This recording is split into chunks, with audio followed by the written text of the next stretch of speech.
I think $100 a month for food should be enough. What? That's impossible. If you can't keep it down to $100, I'll divorce you. That's not possible. Are you the kind of person who thinks it's impossible from the start and doesn't even try? I didn't think you were such a pathetic person. I suddenly got angry when he said that. I said, okay, I will spend no more than $100 per month on food. My name is Mary, a 29-year-old housewife. My husband, Kevin, and I have been married for 1 year. We met at a party, started dating, and got married about a year later. He told me, I want you to be a stay-at-home wife after we get married. So I quit my job and became a housewife. I loved my job, but my new life with my husband was more important to me. So I chose to become a housewife without hesitation. After getting married, we had happy days. Every day, I made lunch for my husband and cooked elaborate meals for dinner.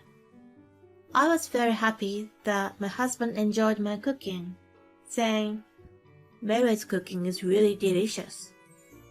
At that time, his work was settled and he always left work on time and came home early. So we got along well and happy meals together. Recently, however, he seemed to be getting busier at work, and he started coming home later and later. He usually came home after 6 p.m., but recently it's often after 9 p.m. He was working more and more. It also seems that the increased workload is because his boss expected him more. And especially on Friday, he goes out for drinks with his boss and comes home late at night. I felt lonely, but my husband works hard to make our lives better, so I couldn't complain.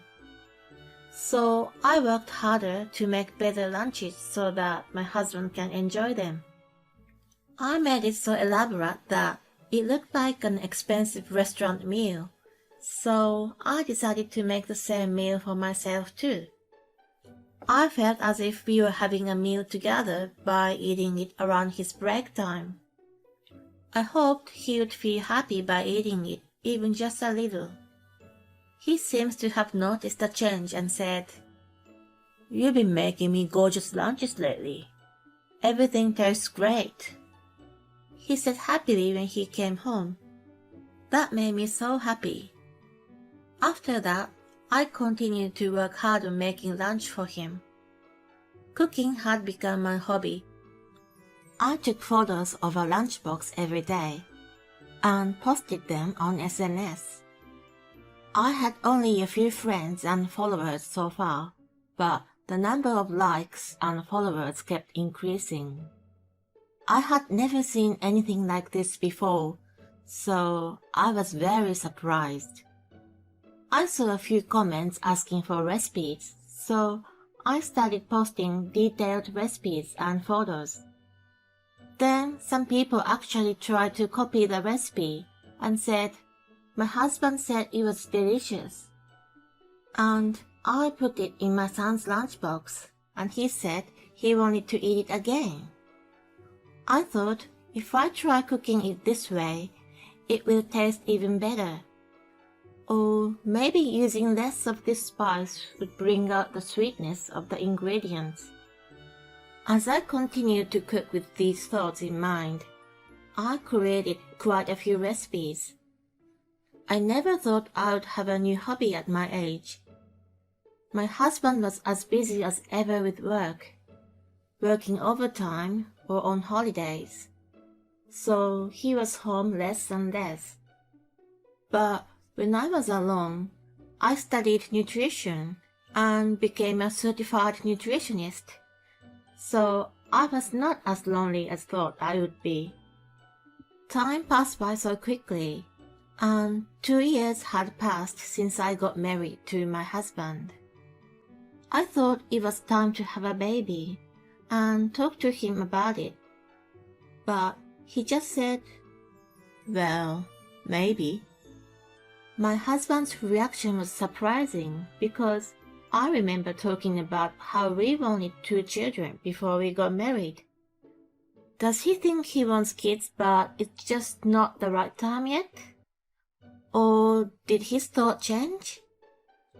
I was a little sad because I felt like we weren't communicating well with each other as a couple. I feel like my husband is not as interested in me as he used to be. Even when I want to make love with him, he says, "Sorry, I'm tired." He stopped talking about the lunches I made. I wondered if we got weary of married life and began to feel lonely. Then, one day, he made a surprising comment. "Mary, don't you always make too elaborate lunches?" "What?" "I don't like it when you waste my money." "Don't call it wasting money. Besides, I don't spend so much money. I use reasonably priced ingredients and make yummy lunches." "That's impossible. You'd have to spend a lot of money to make lunches that look and taste that good." "No, that's not true. Just a little ingenuity and preparation can make a big difference in taste." "Don't lie. You always take photos of the lunches you make and post them on SNS, don't you?" "What? I didn't think my husband knew that, but he didn't seem to have seen everything." "Stop thinking about making it look gorgeous on SNS. It's embarrassing that my wife spends all the money to get lots of likes. I can't allow my earnings to be used to satisfy your need for approval." "Why do you say that? I don't use SNS for that. At first, I was just uploading photos because I thought they looked good. And now I'm trying to see how good I can make them look and taste good with reasonable ingredients so that people can easily copy the recipe. No matter how much I try to explain to my husband, he wouldn't understand me." "No need for excuses. $100 a month for food is enough." "What?" I was stunned. It would be extremely difficult to keep food costs down to $100 for 2 people. My husband rarely cooks, so he has no idea how much groceries cost. I also have to buy drinks, seasonings, oil, and so on. It's impossible to keep it down to $100. "Wait, that's impossible." "Why not? You've been cooking for a long time, haven't you? If so, you should be able to do that. If you can't keep it lower than $100, I'm divorcing you." "What? Divorce? You're crazy." I couldn't understand why my husband was so mean to me. He used to be so kind. Why had he changed? "It's not fair. You should tell me if there's something you don't like about me. Don't make impossible demands on me." I tried to make him understand, but he wouldn't listen to me. "You're the kind of person who thinks it's impossible from the start and won't even try, aren't you? I didn't think you were such a pathetic person. I knew you were cooking to satisfy your need for approval." I suddenly got angry when he said that, and I said, "All right, then I'll use less than $100 a month. Then you won't complain, will you?" "No, just do it." I didn't care that he had changed anymore. I decided to focus on the mission to keep the food budget lower than $100 a month. From then on, I put a lot of energy into my cooking. Instead of buying retold foods and sauces, I made my own food from scratch using spices and other ingredients. I also searched supermarkets and the internet for cheap meat, vegetables, pasta noodles, and drinks, bought them in bulk, and froze them. In this way, I succeeded to keep food expenses under $100. But my husband didn't even ask me about the results. I was so disappointed by that. But in case he'll say something about food expenses again, I continued to keep the food budget under $100. And I wanted to enjoy that, so I made a new project on SNS about two people's $100 a month food budget life. As before, I would post recipes so that people could copy what I was doing to save money. I saw comments that people wanted to see a video of the cooking, so I started uploading videos of a brief summary of the cooking process on SNS. The response was surprisingly positive, and the number of subscribers to my SNS channel increased rapidly, and I was able to monetize the channel in a short time. I was surprised at how amazing the world had become. The more people who watched my videos, the more motivation I had to keep going, and the more recipes I developed. Then my husband said he would go on a business trip for 3 days, the week after next. I thought, then I won't have to cook. So I planned to go to my parents' house. My parents' house was far away, and I would have to fly there. So I immediately booked a plane ticket. And the day came quickly, and my husband left the house in the morning with his carry case. He said he would go to his office and then go to the airport. I also went to the airport with my luggage a little after he left. My luggage was small enough to fit in my backpack, so I was able to leave the house quickly. When I arrived at the airport, I was relaxing with a cup of coffee at a cafe, responding to comments on videos on SNS. Then I heard my husband's voice in a crowded place. I instantly recognized his voice because I'm used to hearing it. I looked toward the voice and saw him walking in front of the cafe. I was about to call him when I spotted a strange woman walking beside him, and she was holding his arm as if they were intimate. I couldn't take my eyes off them. That was definitely my husband. Was he having an affair? Was it a lie that he was on a business trip? I couldn't believe what was happening and froze there for a while. The time for my flight had come, so I went back to my parents' house with a blurred feeling. My parents greeted me warmly, but they noticed my sad face and asked me what's happened. They were so angry with my husband and said, "What a bastard." After that, I felt better and enjoyed staying there. My mother's cooking was delicious, and I fondly remembered how I had tried my best to cook like her when I first started living on my own. After relaxing there, I returned home and immediately requested a detective agency to investigate my husband. It was good. I had lots of advertising income. A few weeks later, they found out that my husband was having an affair. The woman was apparently a junior colleague at work, and apparently their relationship had been going on for about 6 months. It was around the time when my husband started working overtime and started working on weekends. Did he tell me to save money on food because he was spending too much money on the woman? I felt furious. He told me to do a crazy mission because he just wanted to spend more money on her. I decided to get back at him. The next day, I stopped cooking for him. He said, "Hey, where's my lunch?"